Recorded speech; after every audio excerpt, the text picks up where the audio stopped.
공에 대한 김경은 세종께서 카필라와트 이브로다 오분이셨을 텐데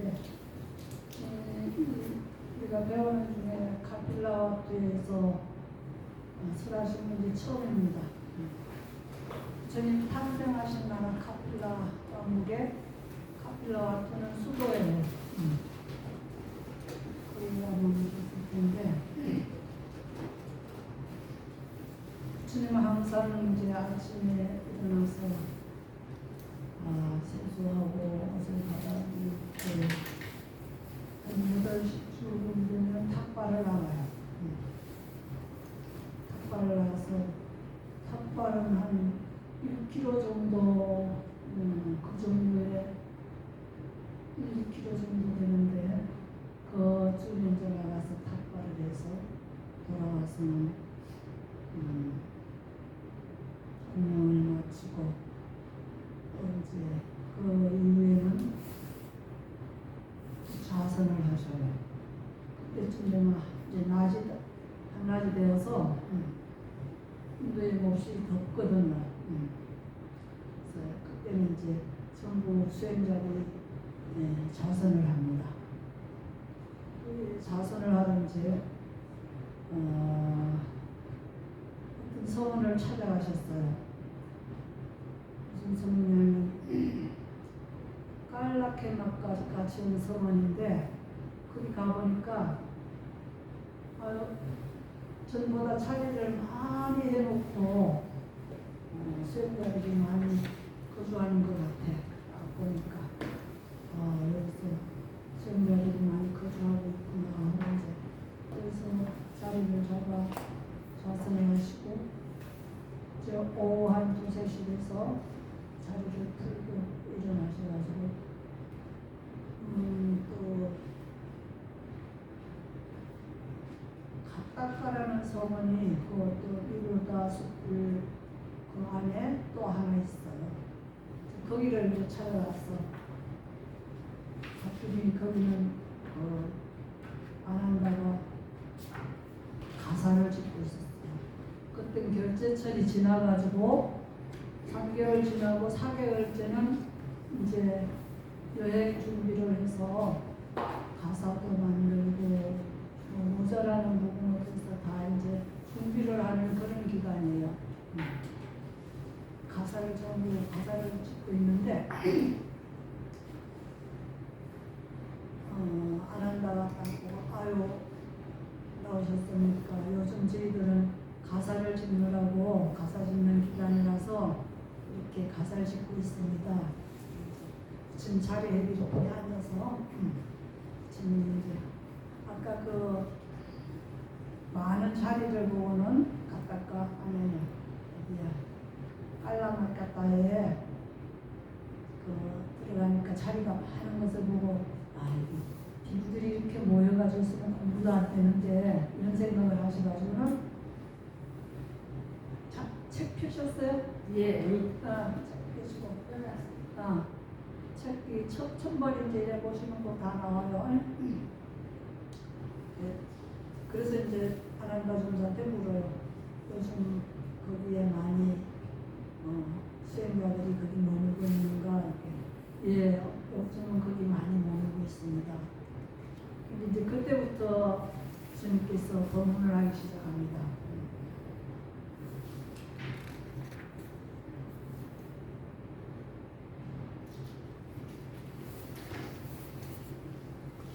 한 번에 보면 이제 거기서부터 주님께서 법문을 하세요. 잘 안 들리나요? 잘 안 들려? 들리는데요. 소리가 좀 작아요.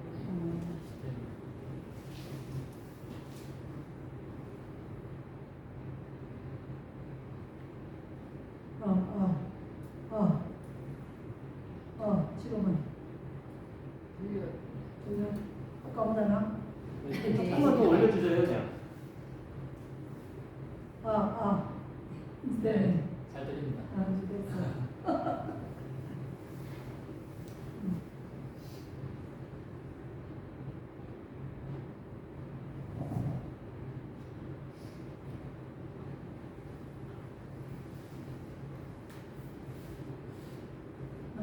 이제 3번부터 주님께서 아난다에게 이제 법문하십니다.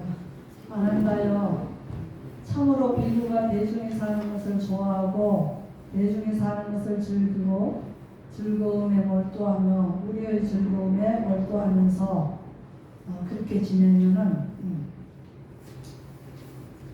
출리의 즐거움과 떨쳐버리는 즐거움과 고요함의 즐거움과 깨달음의 즐거움을 원하는 대로 얻고 힘들지 않게 얻고 어려움 없이 얻으리라는 것은 가능하지 않다. 수행이라는 것은 수행 기간 동안은 조용한 데서 자기가 일심으로 아주 마음을 집중해서 공부를 해야 되는데 대중과 같이 모여 있다는 것은 부처님이 공부 이거 하나도 안 되겠구나 이걸 느낀 거예요. 그래서 그렇게 하면은 공부가 내가 얻고 싶은 대로 되지 않는다. 그런 법문을 하시는 거예요. 그러니까 아난다여 비구가 대중에서 멀리 벗어나 혼자 머물 때 출리의 즐거움과 떨쳐버림의 즐거움과 고요함의 즐거움과 깨달음의 즐거움을 원하는 대로 얻고 힘들지 않게 얻고 어려움 없이 얻으리라는 것은 가능하다. 대중을 떠나서 멀리 혼자서 그렇게 수행을 열심히 해야지 내가 원하는 대로 공부가 되고 깨달음을 얻는다. 대중에 있으면 절대 그게 잘 안 되니까 공부가 안 되니까 그렇게 하지 말라 이런 뜻이죠. 비구가 대중에서 멀리 벗어나 혼자 머물 때 일시적이고 즐거운 마음의 해탈이나 일시적이지 않고 확고부동한 마음의 해탈을 부족하여 머물 것이라는 것은 가능하다. 내가 혼자 정말로 열심히 아주 마음을 가다듬고 아무 걸림 없는 데서 나무밑이나 저 동굴이나 이런 데서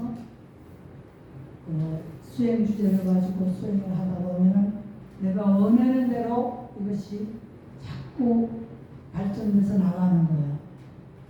근데 대중에서는 이 사람이 이만하고 저 사람이 이만하고 공부 좀 하려면 누가 또 와서 얘기하고 이러니까 이거는 내가 원하는 대로 공부가 안 된다.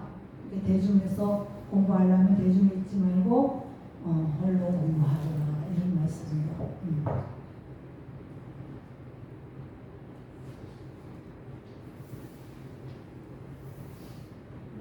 그래서 6번째 오면은 저는 여기 처음 공에 대한 말씀을 하십니다. 아난다여 그러나 열애는 어떤 표상도 마음에 잡돌이하지 않기 때문에 안으로 공을 부족하여 머무는 것을 바르게 깨달았다. 아난다여 만일 열애가 이렇게 머물 때에 비구나 비구니나 청신사나 청신녀나 왕이나 왕의 대신이나 외도나 외도의 제자들이 찾아오면 열애는 자신의 마음을 멀리 여임으로 향하고 멀리 여임으로 기울였고 멀리 여임에 기대고 온순하고 출리를 기뻐하고 번뇌의 원인이 될 모든 법들을 제거한 뒤에 반드시 그들을 물러나게 하는 것과 관련된 말을 한다.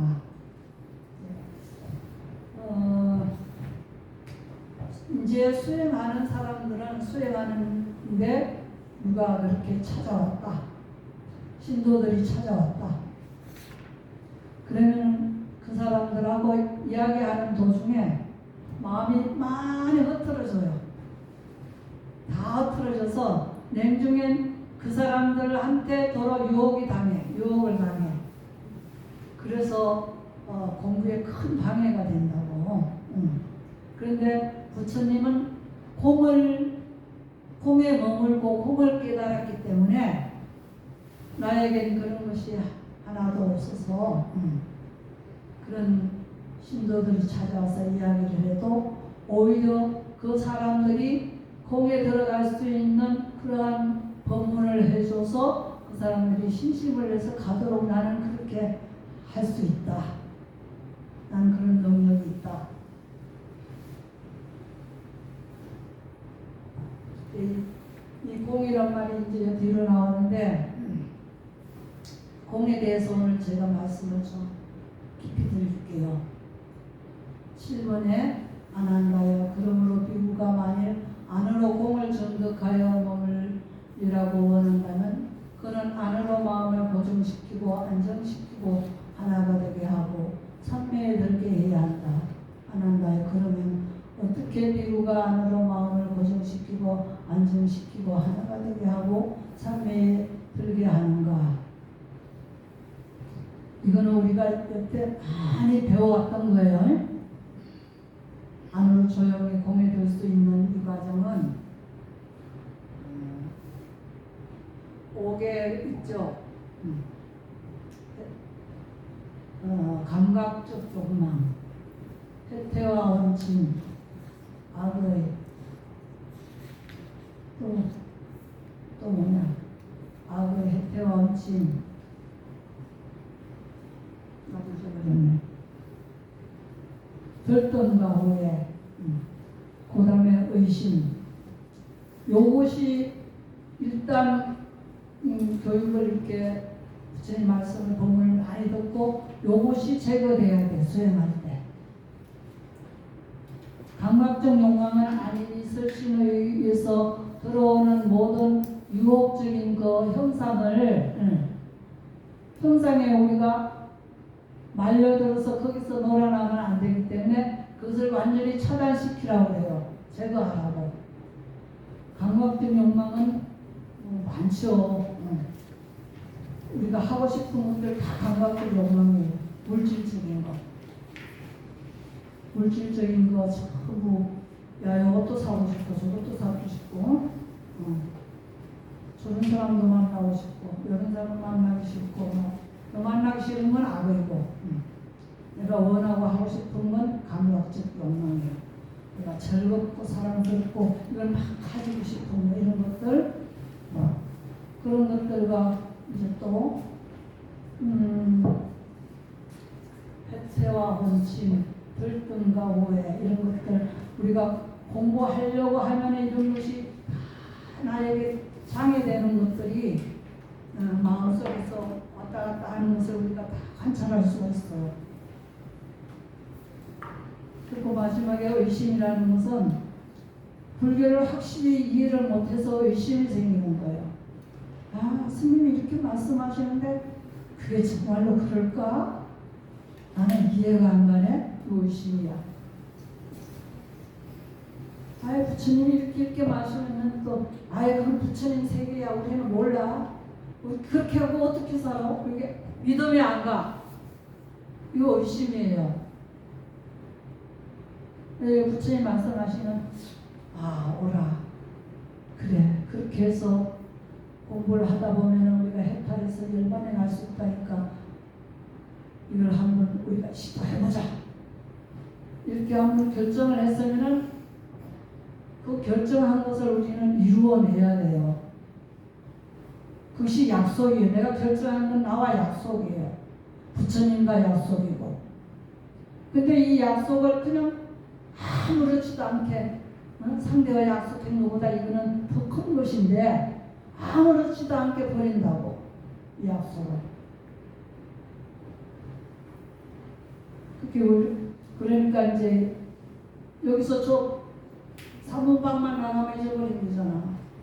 여기서 아무리 말해도 그도 사문방만 나가면 잊어버리니까 그거는 아무것도 아니지. 그래서 이 5개를 다 제거를 해야 돼. 수행하려면 이 5개를 잘 제거해서 5개 인터넷 검색하면 아주 잘 나와 있어요. 덮을겠죠. 5개 5개를 덮는다. 내 마음을 덮는다. 5개. 그래서 이 5개를 제거한 뒤에 이제 말하자면 참선에 들어가는 거예요. 참선에 들어갈 때 이 5개가 제거되었어야 그때부터 하면서 수행이라고 막 할 수가 있는 거예요. 그래서 수행 주제가 하나 주어졌으면은 내가 부처님 영으로서 내가 공부를 하겠다 하면은 잠깐만 마음속으로 잠깐만 아무도 없으면 말을 내서라도 막 그렇게 해야 되고 그것이 일심이 되도록 해야 돼. 그러면 마음이 잘 가라앉아. 또 호흡 수행을 한다면 호흡이 아주 일심이 돼야 돼. 호흡에 여기 마음이 딱 갖다 대고 부처님을 생각한다면 부처님이 마음속에 딱 가 있어야 돼. 부처님은 항상 마음속에 딱 모시고 있어야 돼. 그게 수행 주제입니다. 근데 이런 수행 주제를 가지고 이제 공부를 하다 보면은 처음에는 이제 자세를 딱 하면 그게 일어나지가 않아요. 수행 주제가. 그래서 계속 그걸 생각으로 계속 하는 거예요. 그렇게 일으킨 생각이에요. 일으킨 생각. 수행의 주제에 일으킨 생각. 호흡을 일으킨 생각을 딱 했으면 한 번 일으켰으면은 그게 지속적 고찰을 해요. 지속적으로 해야 돼요. 일으킨 생각으로 해서 지속적 고찰. 그러면 이제 지속적 고찰을 계속 하다 보면은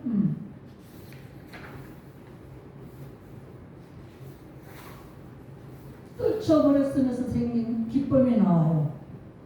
아, 내 마음이 좀 조용해졌구나.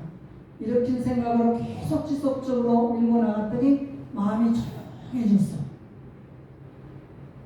그런 마음에서 나도 뭐가 되는구나. 이 마음이 막 기뻐지는 거야. 마음이 막 기뻐지고 행복해져. 이게 그때까지가 초선이야. 마음이 막 행복해지고 조용해졌을 때 그것이 초선이에요. 그러면 거기서 더 발전하고 더 발전해서 2선, 3선, 4선까지 올라가면은 거기서 이제 더 전진해 나가면은 이제 삼매에 들게 되죠. 삼매라는 건 정신 세계로만 남아 있는 거예요. 물질의 세계, 마음의 세계 다 없어지고 정신의 세계만 다 남아 있어.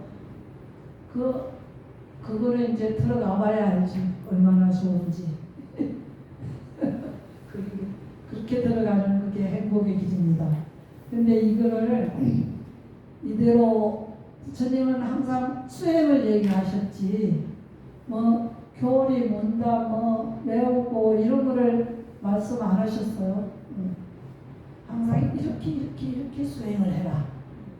그러면은 바로 행복으로 갈 것이다.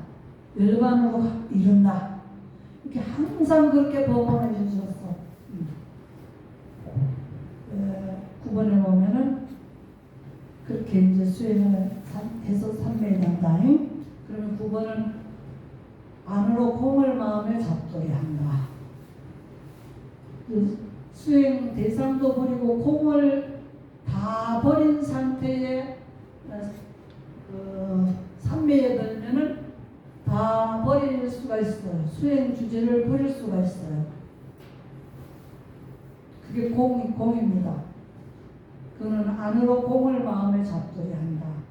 안 한다요. 그가 안으로 공을 마음에 잡도록 할 때 그의 마음이 공에 깊이 들어가지 못하고 깨끗한 믿음이 생기지 않고 확립하지 못하고 확신이 생기지 않으면 그 비구는 이와 같이 깨뜨려 한다.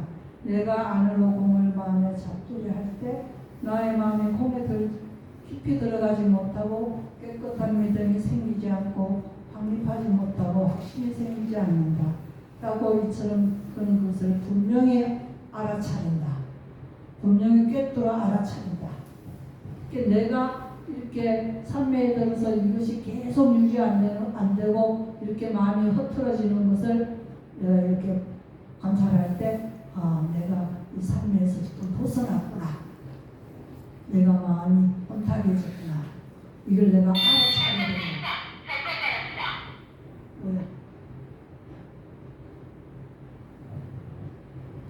이걸 내가 알아차려야 된다. 이거 마음이 조용하면은 우리 마음이 움직이는 것을 금방 알아차릴 수가 있어요. 우리 평소에 그냥 그런 거 모르고 살 때는 내가 뭘 하는지 잘 모르잖아요. 그죠? 내 마음이 뭘 하는지 잘 몰라. 그래서 무지해가지고 올바르고 바른 길을 올바르고 올바르지 못한 길을 우리가 찾지를 못해. 그래서 아무렇게 살아가요. 그래서 아주 삶에 들고 조용했을 때 이렇게 내 마음이 아직 이렇게 흔들리고 있구나 이런 것을 관찰했으면은 다시 앞에서 어떤 일으킨 생각까지 잘 이렇게 사선까지 올라가서 산매에 올라가도록 다시 하라는 거예요. 다시 거기까지 수행을 다시 하고 나서 공에 들어가라.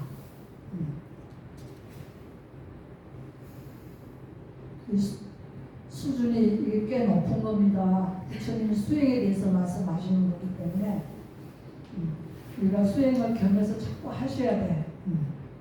자꾸 반복적으로 듣고 한번 내가 실천해보고 그래야지 이런 것이구나 내가 이렇게 알 수가 있지.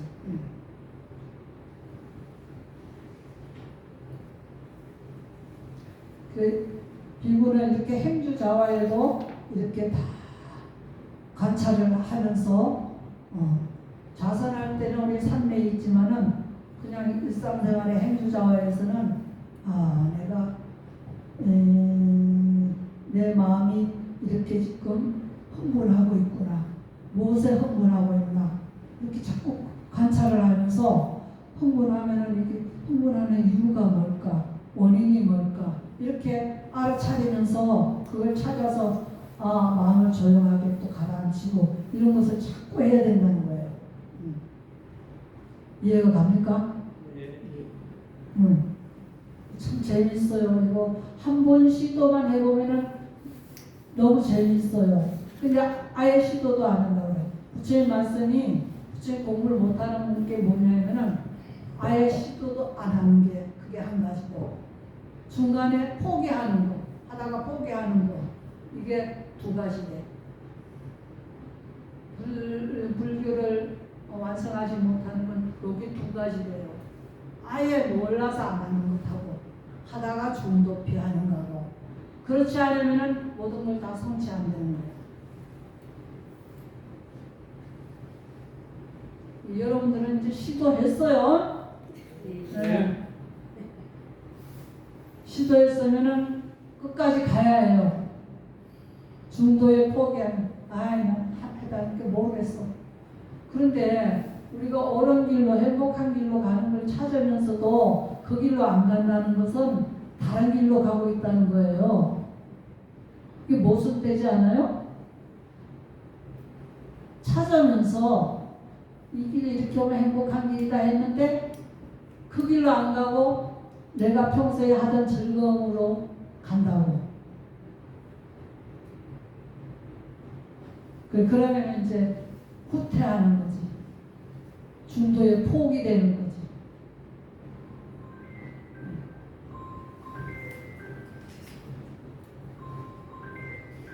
행주자와 음악동정, 자선할 때는 지속적 고찰, 일으킨 생각 지속적 고찰에서 시작하고 행주자와에서는 행주자와 음악동정에서는 항상 마음을 살펴야 돼요.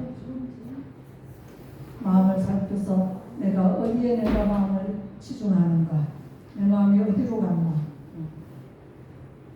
여러분들 마음이 여러분인데 여러분들이 뭘 하는 것도 모르고 살아간다는 것은 불행한 일이잖아요. 그래서 왔잖아요, 그렇지? 그래서 부처님 몸을 들으러 왔어. 자기를 찾으러. 살면서 자기를 못 찾으면 항상 마음이 오락가락. 내가 왜 살아가지? 내가 무엇 때문에 살지? 이렇게 하고 산다고. 그게 괴로움이고 불행한 일이지.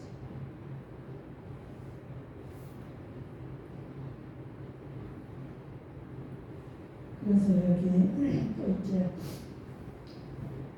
관찰하는데 11번 보면은 아난다여 피부가 이렇게 머물 때 만일 그의 마음이 경행으로 기울면 마음 이제 내가 경행하면서 공부를 할 때 경행으로 기울면 내가 경행할 때 욕심과 싫어하는 마음이라는 나쁘고 해로운 것들이 나를 공격하지 않을 것이다 라고 생각하면서 경행을 한다. 이처럼 그는 그것을 분명하게 알아차린다. 아난다여 만일 그 비구가 이렇게 머물 때 만일 그의 마음이 서 있는 곳으로 기울면 앉아 있는 곳으로 기울면 눕는 곳으로 기울면 그는 이와 같이 내가 누울 때 욕심과 싫어하는 마음이라는 나쁘고 해로운 것들이 나를 공격하지 않을 것이다 라고 생각하면서 눕는다. 이처럼 그는 그것을 분명히 알아차린다. 마음이 다시 다잡아서 조용해졌으면은 이렇게 내가 나를 마음이 내 마음이 나를 공격하지 않는다 이렇게 알아차리면서 또한 앉기도 하고 눕기도 하고 걷기도 한다. 그 다음에는 이제 이야기할 때 내가 전에 이런 것을 터득하지 못하고 살 때는 이야기할 때는 이야기 속으로 파고들든지 아니면 이야기하다 다른 생각을 하든지 이렇게 하고 해서 중간에 다시 얘기해봐 뭔 얘기했지? 이럴 때도 있고 또한 그 이야기 속에 너무 파고들어서 나를 잊어버리는 상태도 있어요. 그래서 우리가 몸으로 말로 마음으로 이렇게 하는 것들을 잘 관찰하면서 공부하라는 거예요. 그래서 아까 말했듯이 공에 대해서 오늘 자세히 말씀해 드릴게요. 공이라는 것은 여기서 지금 말씀하시는 공은 출세관이에요. 기세관이 아니고 기세관은 눈으로 볼 수 있는 세계가 기세관이에요. 출세관은 지혜의 눈으로 볼 수 있는 거예요. 눈으로 기세관은 이 물질 세계니까 눈으로 볼 수 있는 고기 덩어리에 눈으로 본다고. 그런데 출세관은 지혜로 보는 거예요. 지혜. 눈 감고 지혜의 눈으로 보는 거예요. 눈 뜨고도 지혜의 눈으로 보는 거예요. 진리를 보는 거예요. 진리를. 그래서 공의 세계는 출세관을 말합니다. 이 출세관이라는 것은 우리가 이제 이렇게 아까 공부하라고 그랬잖아요. 그게 이제 기초 공부예요. 출세관으로 가는 기초 공부예요. 오개를 다 없애고 떨쳐버리고 일으킨 대목과 지속적 고찰내서 사선까지 올라가서 올라가는 것이 거기까지가 여기서 경전에서는 이 세상을 말하는 거예요. 기세관을 말하는 거예요. 눈과 생각으로 알 수 있는 거. 근데 출세관은 지혜로서 진리를 아는 거예요. 진리로 모든 것을 알 수 있는 거예요.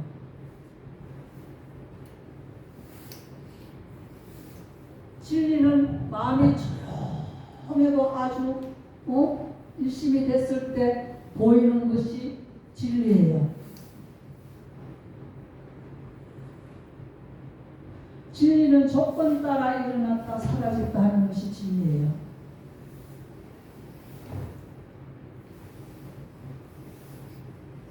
진리는 우리가 아무리 하고 싶어 해도 조건이 갖춰야 되는 거예요. 조건이 갖추면 일어났다가 조건이 흩어지면 이것도 사라지는 거예요. 그러니까 진리는 일어났다 사라졌다 하는 것을 보면서 이렇게 조건을 갖추면 일어나고 조건이 흐트러지면 이것이 흩어지는구나.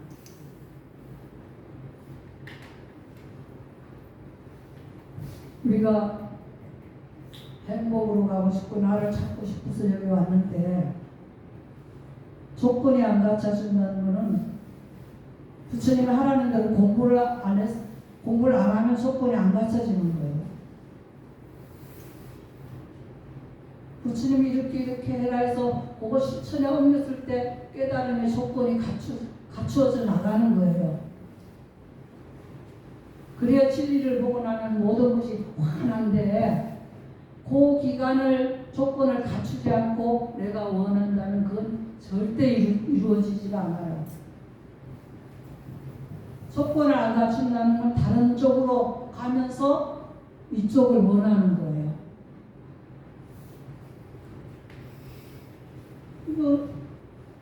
이 중세 세간에서 일어나는 모든 것을 그 즐거움으로 가면서 행복을 자꾸 원해.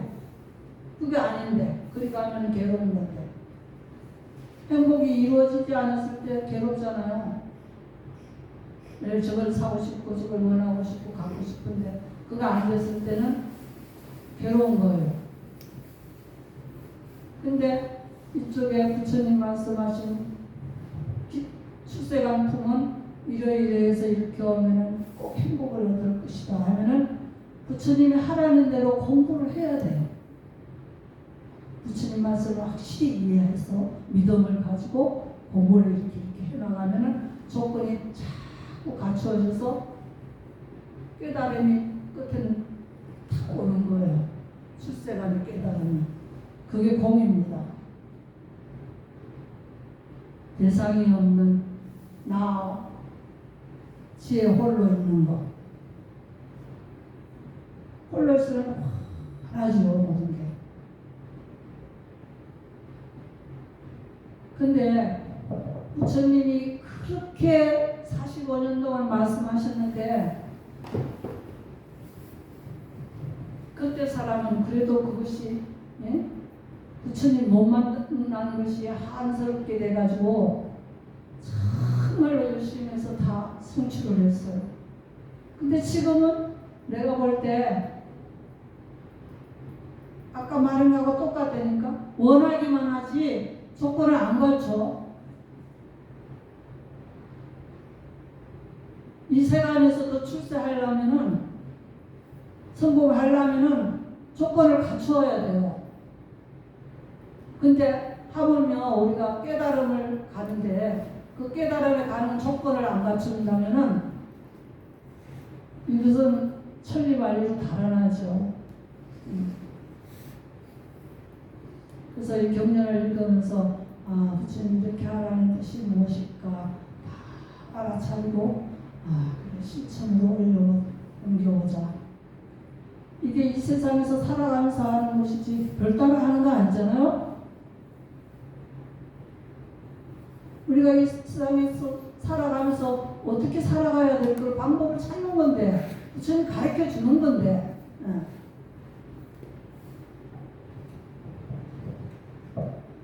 맨날 핑계만 대고 나는 아니야, 나는 안 돼.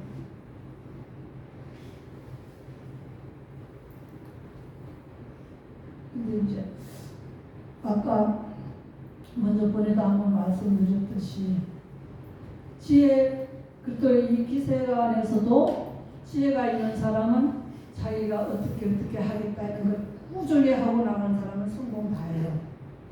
성공하는데 그런 사람은 바쁜 도중에서도 불교를 배우려고 노력하더라고요. 불교를 따라서 공부하고 싶어 하고 어떻게 하면 할까. 바쁜 시간에도 나한테 작은 시간도 나한테 물어보고 그런 사람을 보면 진짜 마음으로는 내가 넣어줄 것 같아요. 탁 넣어주고 싶어. 얼마나 고마운지. 정말 고맙더라고. 저 바쁜 시간에도 저렇게 하고 싶구나. 그렇게 이 세상에서 열심히 한 사람은 더 넓은 세상을 바라본다니까.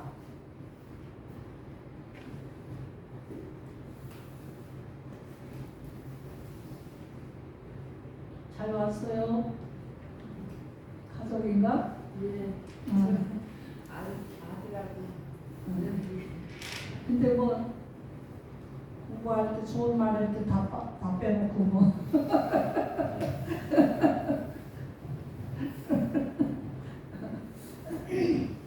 네,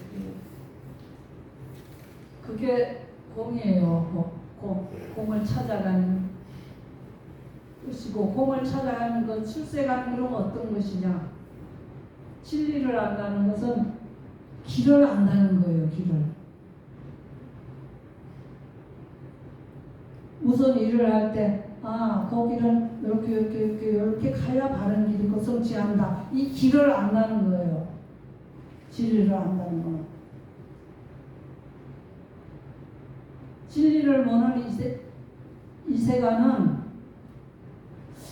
이것이 이렇게 내가 보기에는 이렇게 하면 이게 꼭 성공할 것 같은데 막 이렇게 살면 잘 안 되잖아요. 안 되는 게 더 많잖아요. 그래서 먼저 성취한 사람들, 잘 아는 사람한테 가서 조언을 또 받는 거예요. 그래서 하면 또 다행이야. 그런데 자기 마음대로 막 옳은지 확실하지도 않는데 자기는 확실을 해가지고 갖다 뻥뻥 넘어가는 거지. 진리는 길을 아는 거고 이 세간은 길을 모르는 거예요. 우지 세계는.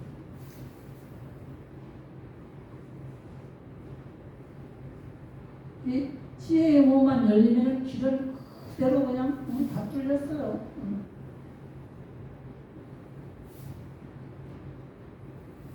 일이 좋다고 아무리 얘기를 해도 안 하니까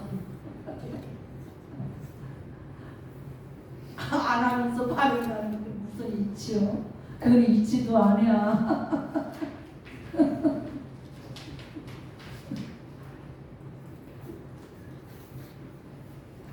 네.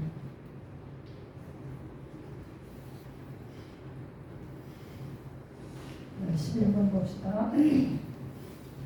아난다여 비가 이렇게 머물 때 만일 그의 마음이 경행으로 기울고 또 12번에 아난다여 비가 이렇게 머물 때 만일 그의 마음이 이야기하는 것으로 기울는 또 13번에 아난다여 비가 이렇게 머물 때 만일 그의 마음이 사유하는 것으로 기울는 그는 이러한 사유는 저열하고 촌스럽고 번속하고 성스럽지 못하고 이겨주지 못하냐 속된 것들을 역겨워함으로 인도하지 못하고 욕망의 빗바람으로 인도하지 못하고 소멸로 인도하지 못하고 고요함으로 인도하지 못하고 실상의 지혜로 인도하지 못하고 바른 깨달음으로 인도하지 못하고 열반으로도 인도하지 못하나니 그것은 감각적 욕망과 관련된 사유와 악의와 관련된 사유와 해코지와 관련된 사유이다. 이런 사유를 나는 하지 않으리라 라고 결심한다. 이처럼 그는 그것을 분명하게 알아차린다. 이렇게 내가 공부하고 또 이렇게 행주자와 묵동정에는 내가 내 마음을 잘 관찰하는 거예요. 내가 어떻게 하고 있나? 응? 내가 무슨 생각을 하고 있나? 내가 지금 무슨 말을 하고 있나? 내가 지금 무슨 행동을 하고 있나? 이런 것들을 잘 내가 알아차려야 된다. 꿰뚫어 알아차려야 된다. 꿰뚫은다는 건 확실히 알아차린다. 어설프게 알아차리는 게 아니라 확실히 알아차린다. 그리고 자기가 하는 일을 자기가 모르고 지나가니까 이 세상에 엉망이 되는 거죠. 자기 하는 일이. 내가 하는 일을 말과 행동과 마음이 하는 것을 다 알면서 하면은 알면서 하는데 어떻게 잘못된 길로 가겠어요?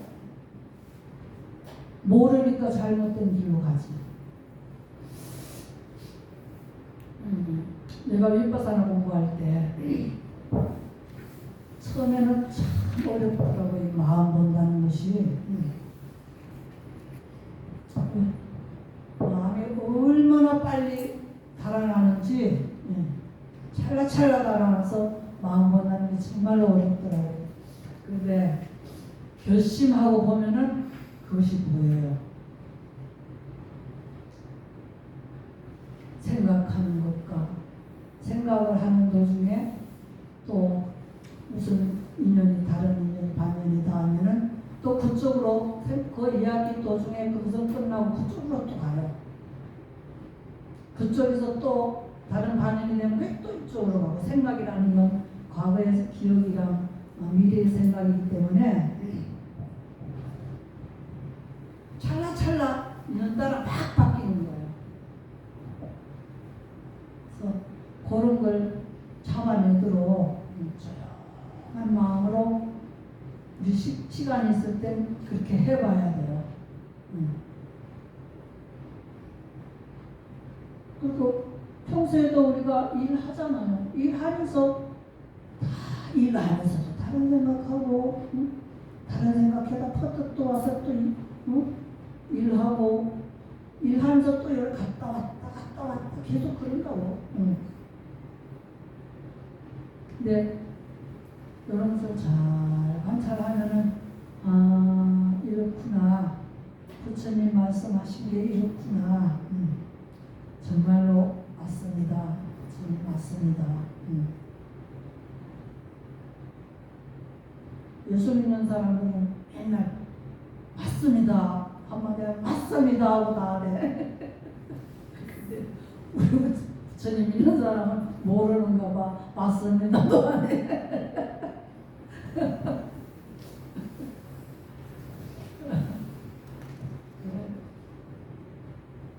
그렇게 자기가 자기를 관찰을 해서 공부를 하세요. 부처님이 이렇게 하라고 했으니까.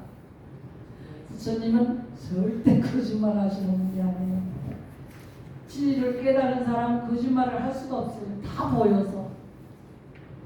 마음을 어떻게 쓰는가 어떻게 다 보이기 때문에 거짓말을 할 수가 없어요. 모르기 때문에 남이 모를 거다 하고 모르기 때문에 거짓말을 하는 거죠. 자기가 자기 속이는데 다른 사람이 그거 모르겠어요? 더 잘 알지? 부처님과 우리 깨달음을 가진 분들은 절대 거짓말과 나쁜 일을 할 수가 없어요. 바로 보이니까. 잘못되는 걸 바로 알기 때문에. 그래서 결과는 추적하는 거예요. 아무 장애가 없어요. 그런 분들은. 장애될 일을 하지를 않아.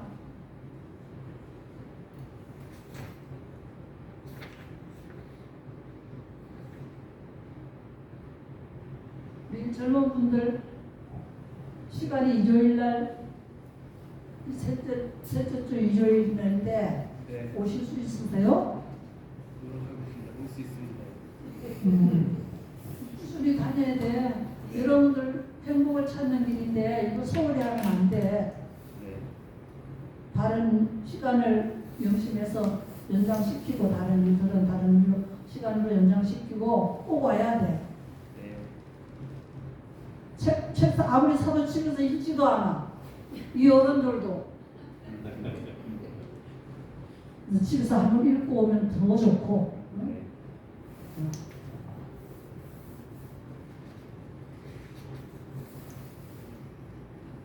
이 14번은 이제 안 한다요.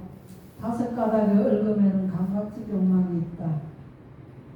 원하고 좋아하고 마음에 들고 사랑스럽고 감각적 욕망을 작하고 매혹적인 눈으로 인식되는 행색들이 있다. 안이비 설심이 안이비 설심 몸 요 다섯 가지를 말하는 거예요.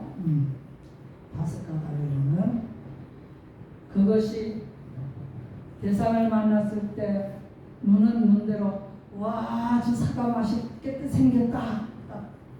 빨갛게 잘 익은 거를 저 사과 참 먹고 싶다. 여기 당장 생각이 나잖아요. 일어나잖아요. 느낌이 일어나고 침 넘어간다. 눈을 보면 눈이 그렇게 유혹을 한다고. 또 냄새. 이거 무슨 냄새야 이거. 안 좋은 냄새인데 막 코를 막 막고. 이거 무슨 향기야. 사과 향기. 이거 진짜 죽이네. 이렇게 유혹을 하고 내가 좋지 않은 건 밀어내고.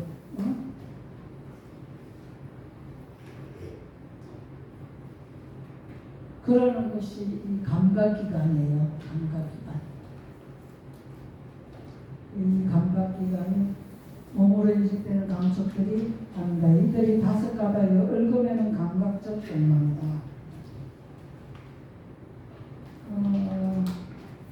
출세관에서는 이것이 필요해야지 그렇게 하지 괜히 아무 때나 시도 때도 없이 유혹하지 않아요. 필요하면 정당한 길로, 진리의 길로 그것을 얻을 수 있고 가질 수 있어요. 근데 이 세간에서는 필요한데 안돼 탐진치 욕심이 붙어서 그걸 하니까 다 장애가 되잖아요. 나를 내 마음을 혼탁하게 흔드는 그런 생각과 이런 것이 막 번뇌롭게 일어나는 거예요. 출세가는 이 가슴에서 먼저 알아요. 직감적으로 알아요. 그 다음에 머리로 가요. 머리는 이 세간에서 하는 머리는 엄청 불리해요. 사량 분별해가면서 어떤 요럴까, 요거 할까, 요거 할까, 요걸 하면 무엇이고, 요거 하면 뭐가 어떡하면 계속 생각해. 머리가 복잡해.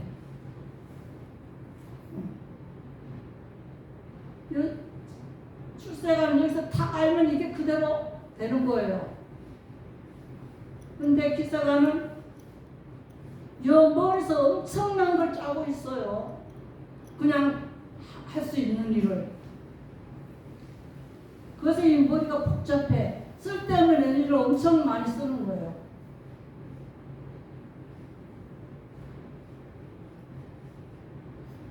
출세가는 여기서 다 직감적으로 느낀 것이 여기로 가면은 이것이 신경으로서 온몸으로 탁 퍼진다. 그러면 아주 편안하게 모든 일이 해결이 돼요.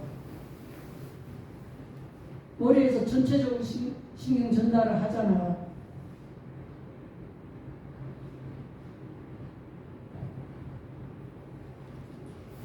이게 알기만 하면 이렇게 좋은데 내가 모르고 얘기하는 것도 아니고 부처님 말씀하신 내가 맛을 봤기 때문에 이렇게 열내면서 하는데 참 원하기만 하고 게을러 터져가지고 안 한다니까. 게을러 터져서 사람을 그냥 힘들게만 만들고.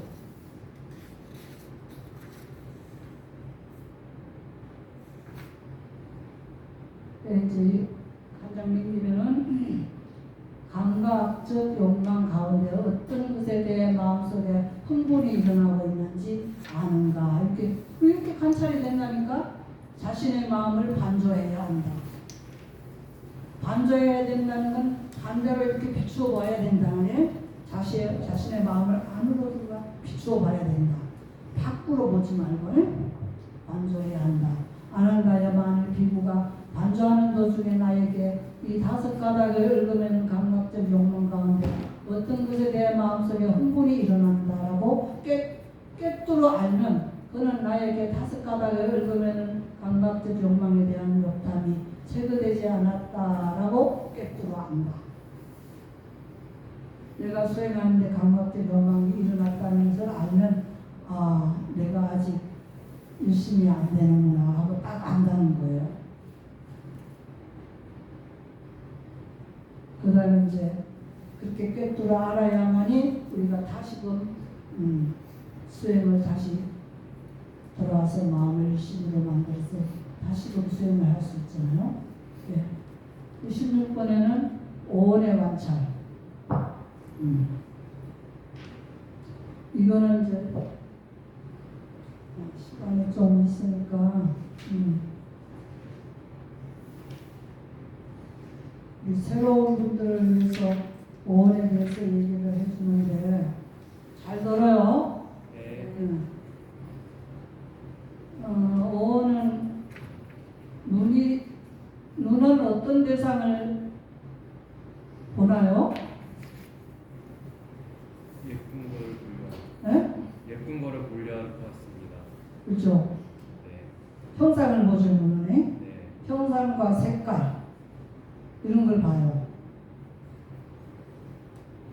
근데 형상과 색깔을 볼 때 제일 먼저 오는 색 수상행식이에요. 색은 몸이고 수상행식은 수는 느낌이고 상은 인식이고 수상행은 의도예요. 내가 마음속으로 무엇이 하고 싶다 이거 하고 싶다 해야 되겠다 막 하는 일어나는 그게 의도예요. 그 다음에 식은 그런 걸 색 수상행위 하는 걸 딱 보고는 아는 거예요. 아 이렇구나, 아 이렇구나, 좋구나, 나쁘구나 하고 아는 거예요. 알면서 그걸 결정하고 판단하고 명령하고 그러는 것이 식이에요. 근데 그것이 눈이 그렇게 대상을 만날 때 이 5가지가 다 일어나요. 차례로 일어나지만 우리가 알아차리지 못해 하도 빨라서. 동시에 같이 일어나요. 그 다음에 귀로 소리를 들을 때도 그렇고 코로 냄새를 맡을 때도 그렇고 입으로 맛을 볼 때도 그렇고 몸으로 촉감을 느낄 때도 똑같습니다. 그것이 오온이에요.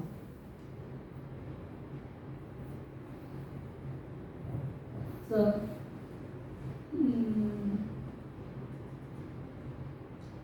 이 오온이 그렇게 작동을 하는 거예요. 네. 그거를 우리가 알아차리면서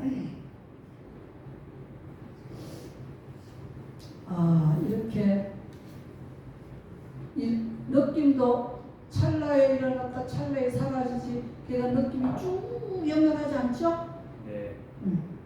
느낌은 금세 느꼈다 금세 인식으로 돌아가고 또 사라지고 없어요. 근데 그 느낌이 좋으면은 그 느낌을 계속 느끼고 싶어 하는 게 욕심이에요. 네. 그게 욕심이야. 네. 그건 벌써 사라지고 없는데 그 욕심을 계속 느끼고 싶어서 계속 거기다가 집착을 하는 거예요.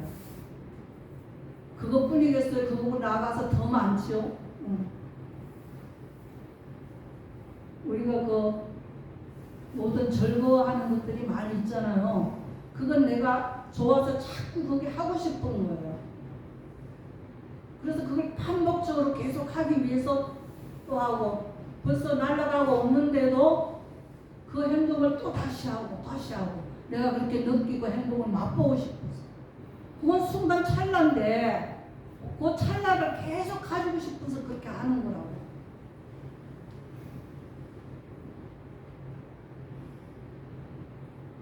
영원한 열반의 맛은 얼마나 좋은지 그건 모르고 순간 찰나에 지나간 거 그걸 계속 잡으려고 했는데 고통스럽지 않냐고. 응?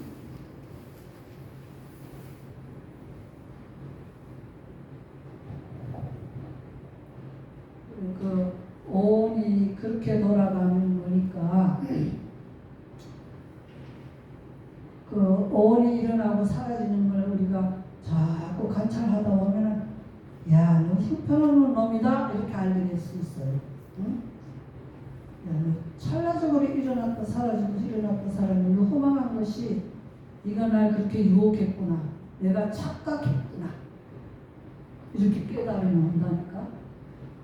내가 착각했구나. 네가 영원한 나라고 내가 착각했구나. 그럴 때가 오기를 바랍니다. 그리고 20번에 보면은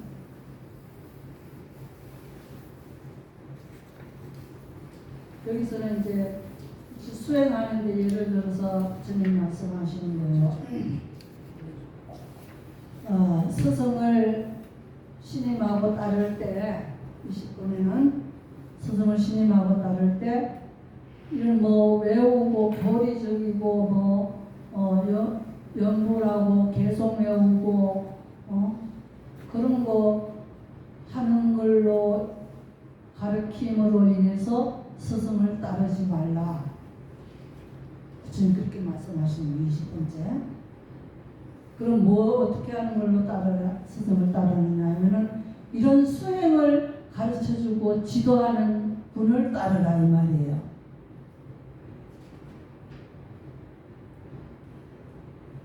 그러면 분명히 일반으로 가는 이익이 있을 것이다.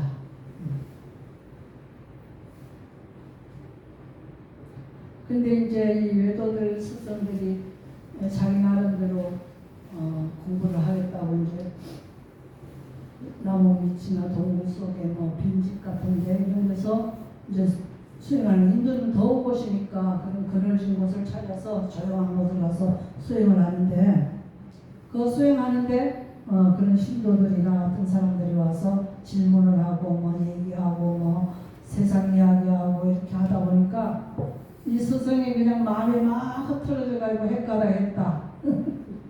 이런 스승은 절대 따르면 안 된다. 그런 말이에요. 이런 스승이 있으면은 절대 따르지 말고 부처님 같은 분이 이렇게 말씀하셔서 이건 참 진짜구나 하고 스승을 이제 따라서 수행을 하는 도중에서도 또 제자가 아직 수행이 많이 되지 않았으니까 열심히 수행하고 있는데 또 제자들이 또 와서 또 뭔 얘기를 하고 뭐 그럴 거 아니에요. 친구도 오고 뭐 기다린 사람도 뭐 찾아오고 또 외도들 수행하는 사람들도 뭐 찾아와가지고 얘기하다 보니까 뭐 이런저런 얘기하다가 또 그냥 이 부처님 제자도 그냥 그게 말려들었어. 말려들어서 그냥 수행은 멀리 가버리고 다시 속퇴를 한다든가 이렇게 되면은 외도들 제자들보다 부처님 제자는 크게 잃었다고 그랬어요. 왜 크게 잊어버릴까요? 외도는 좋게 끝까지 간다고 해도 천상에 가는 것밖에 못하는데 선정 수행밖에 안 되잖아요. 천상에 가는 것밖에 못하는데 부처님은 완전 벗어나는 열반의 세계를 갈 수 있는 길인데 그 사람이 중간에 중도에 도피했다 하면은 크게 잃는다는 것이 열반을 갈 수 있는 길을 잊어버렸다는 그 말이에요.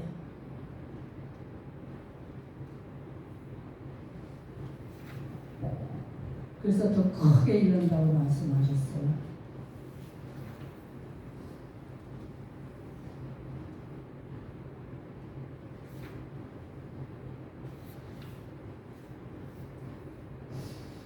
음. 24번에 보면 그렇잖아요. 안한가요? 어떤 것이 청정 번행을 닦는 자의 재난인가? 안한가요? 여기 열애가 이 세상에 출현하나니 그는 아라한이며 완전한 깨달은 분이며 부처님은 열애라고 당신을 열애 깨달은 분 열애라고 그러지 내가 이런 말씀 안 하셔요. 여기 열애가 깨달은 분이 이렇게 말씀하세요. 열애가 이 세상에 출현하나니 그는 아라한이며 완전히 깨달은 분이며 명기와 실천을 부족한 분이며 피안으로 가신 분이며 세간을 잘 알고 계신 분이며 이 세간을 잘 알고 계시는 분이에요. 모르는 분이 아니에요. 너무 잘 알아요. 높은 분이며 사람을 잘 길들이는 분이며 하늘과 인간의 스승이며 부처님이며 세존이시다. 그는 숲이나 숲속이나 나무 아래나 산이나 골짜기나 산속 동굴이나 묘지나 밀림이나 노지나 집더미와 같은 외딴 처소를 의지한다. 그가 이처럼 혼돈하여 머물 때에 바람은이나 잠자들이 성읍이나 지방에서 그를 찾아온다. 바람은이나 잠자들이 성읍이나 지방에서 찾아오더라도 그는 미혹에 빠지거나 감각적 욕망을 일으키거나 탐욕의 노예가 되거나 사치하지 않는다. 부처님 같은 분은 그런 분이 아무리 와서 얘기를 해도 절대 그 때문에 내가 거기에 노예가 된다든가 사치하지 않아요. 깨달은 모든 걸 다 알기 때문에 오히려 그 사람들을 바른 길로 인도해서 가도록 해줘요. 네. 이런 훌륭한 부처님에 따라서 수행하는 제자들이라도 수행이 끝나 중도에 이런 신자들을 만나서 얘기하다가 그게 수행이 무너지면은 안 한다요. 이것이 천정범행 당하는 자의 재난이다. 안 한다. 여기서 천정범행을 당하는 자의 재난은 스승의 재난이나 제자의 재난보다 더 괴로운 가보를 초래하고 더 쓴 가보를 가져오며 악취에 떨어지기도 한다. 앞에 스승의 제자는 외도들이에요.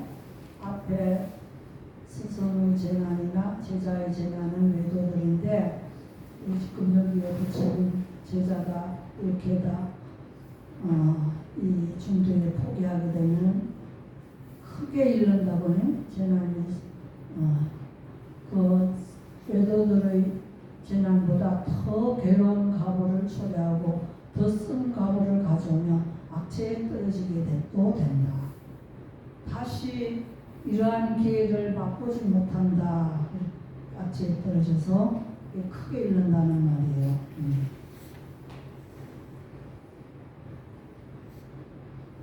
그러나 나는 제자들을 그렇게 다루지 않겠다. 옹기를 굽는 사람들이 아직 덜 구워진 옹기를 다루듯이 나는 그렇게 제자들을 다루지 않겠다. 덜 구워진 건 아주 초식깨질까봐 조심조심해야 되잖아요. 나는 그렇게 제자들을 조심조심해서 그렇게 다루지 않겠다. 어떻게든지 수행을 하게끔 채찍질해서 나가도록 그렇게 하겠다. 그 말씀이에요. 그러니까 나를 적대하지 말고 자비로 대해라. 내 말을 잘 듣고 수행하라. 그러면 큰 이익이 있을 것이다.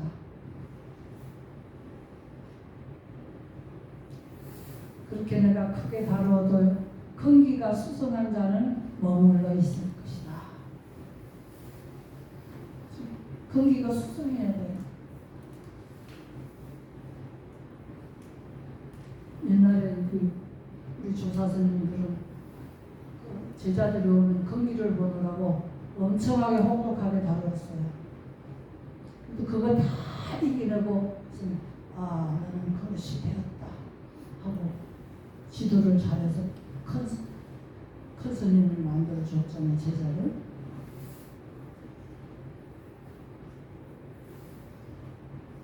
이게 그럼 거기가 있어야 돼. 한번 내가 해야 되겠다 하면 해내야 돼. 나약해가지고 할까 말까 뭐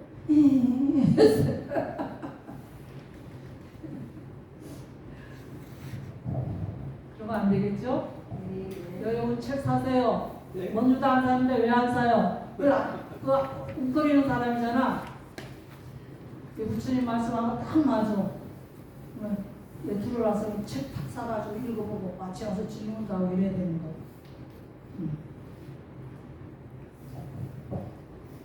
그러고 나니까 이제 안 한다가 세존께서는 열악치설하셨고 안 한다. 중자는 흡족한 마음으로 세존의 말씀을 크게 기뻐하였다. 여러분도 흡족하십니까? 흡족해서 스님 말씀합니다. 감사합니다 이래야 됩니다. 예, 모르겠어요.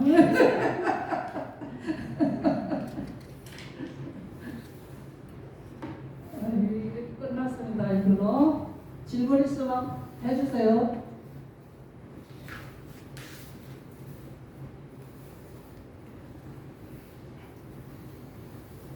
아직 시간이 좀 남았습니다.